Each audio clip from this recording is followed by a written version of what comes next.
just started north along the public Camino, and once again I was met with a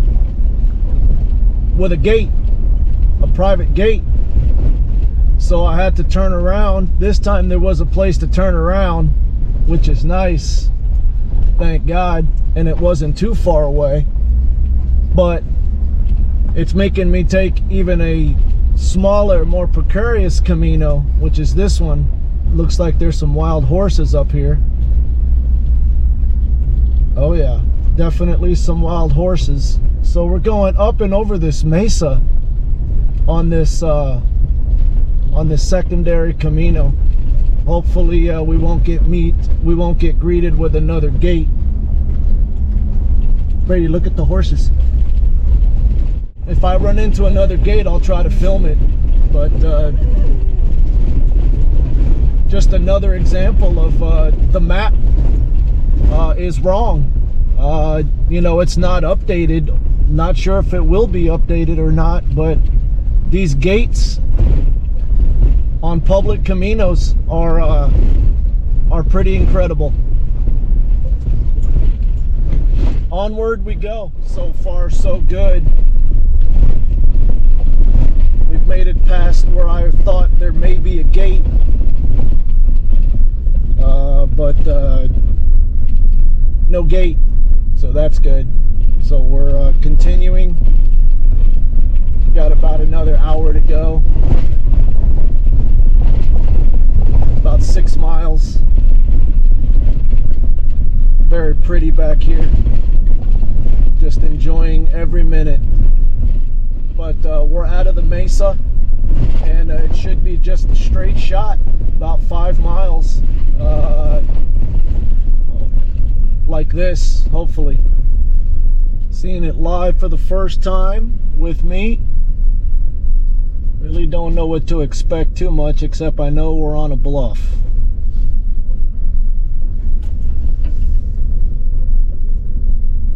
Fantastic little road coming in here.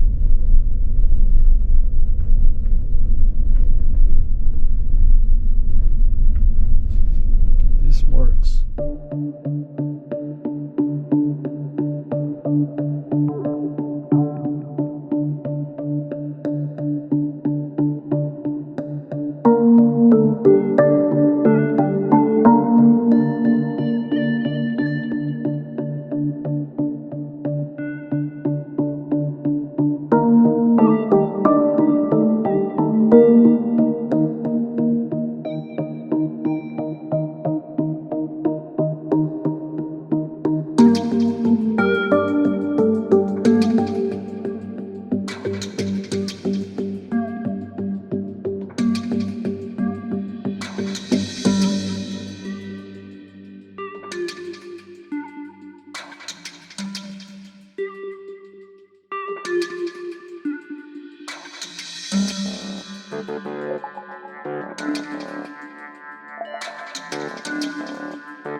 I'm never coming home.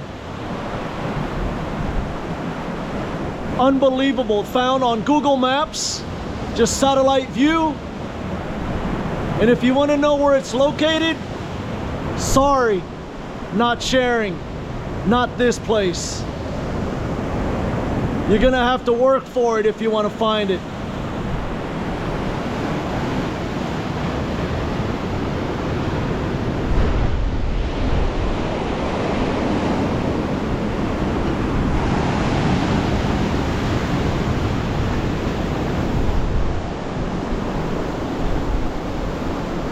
What an amazing spot. Man,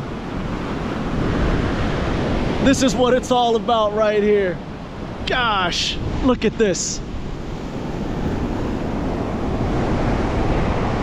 Every single footstep you see is mine or Brady's.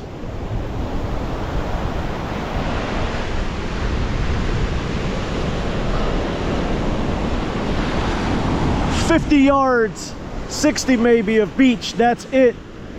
Private beach, right buddy?" This guy thinks he's died and gone to heaven. And as if this wasn't amazing enough, I want you to see something. Look at where the Pando is.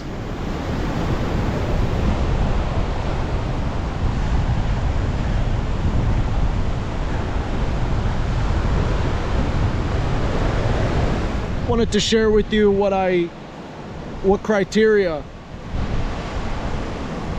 has to be met for me to choose a spot.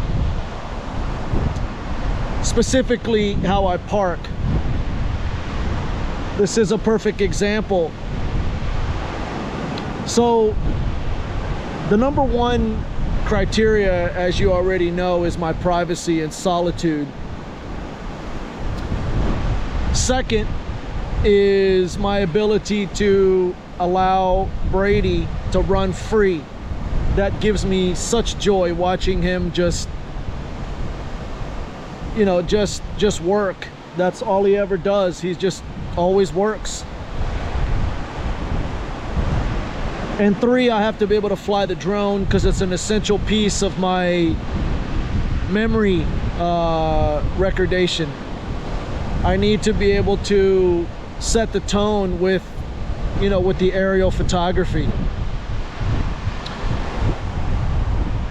Now, when I get to a spot, depending on how it's laid out, I have different criteria for how I park the vehicles.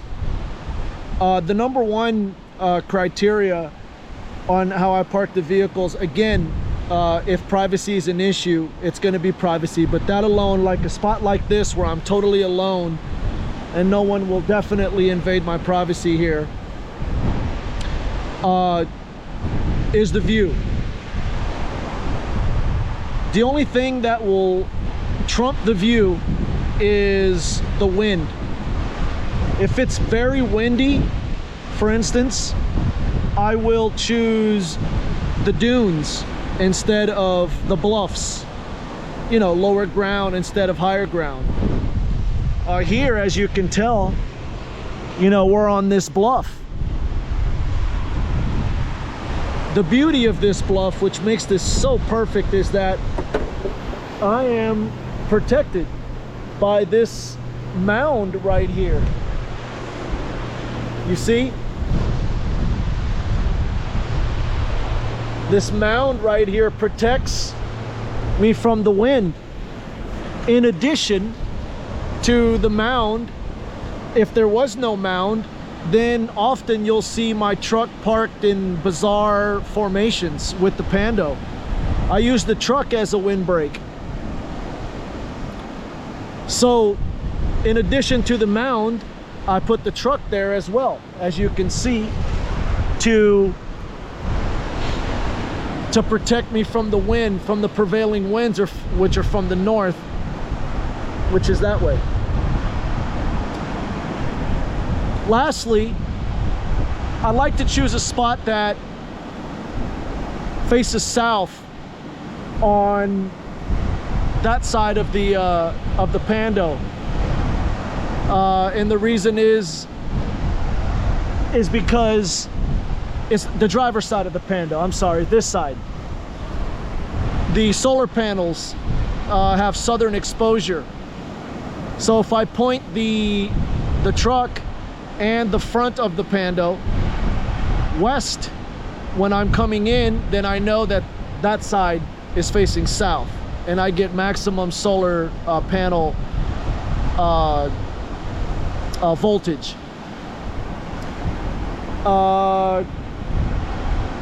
That's really about it. I cooked so many things on this black stone, on these adventures, and the number one thing that my guests request are my burgers. Just a simple burger. It just doesn't get any easier, but that's what they like. And so today we're gonna make a bacon cheeseburger, as simple as can be, but I want you to see how I do it on the Blackstone, and maybe you can try to do it yourself. Anyone can make this. Take a bit of ground beef, roll it up very gently into a ball, and just set it right on the grill just like that, and leave it alone. Earlier today I cooked some bacon, so the bacon is already done. We're just gonna leave it right here. Really thinly sliced, really thin. All these little steps, I guess, is what makes my burgers delicious to people. I don't know, but when I say thin, we're talking paper thin. Not a lot of tomato. I don't use a lot of anything on my burgers. They're just a little bit of, you know, everything, really. That's it for the tomato right there.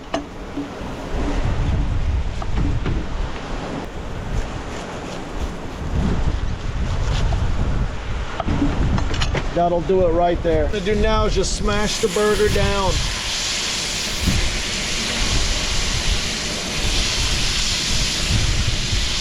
Just gently. You don't want to compact your burgers. And we're gonna take two, just the buns here. Just give them a little touch of brown there. A little bit of salt on the burger. Not too much.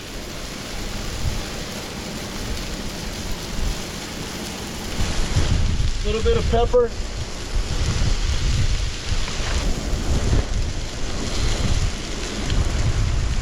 Buns are good to go.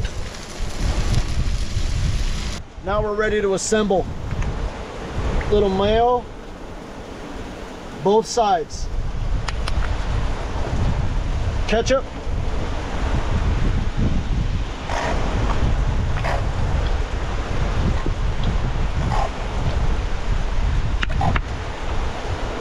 This one's done. And a touch of mustard.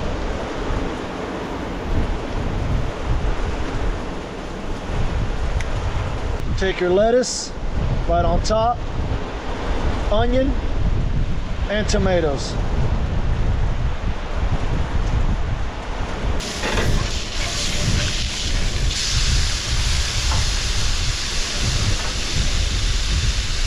Now you take these bacon, just set it like this, right across the burger.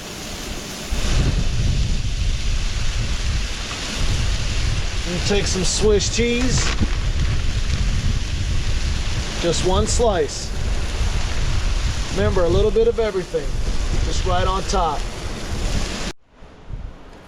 Take your burger, right on top.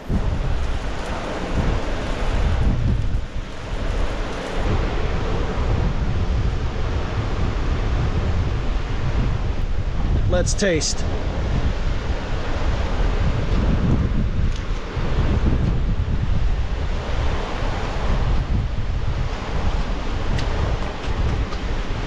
Man, that crispy bacon,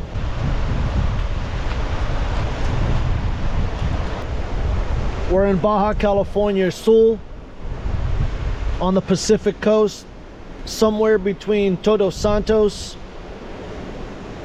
and Guerrero Negro, in a beautiful place. We're headed northbound.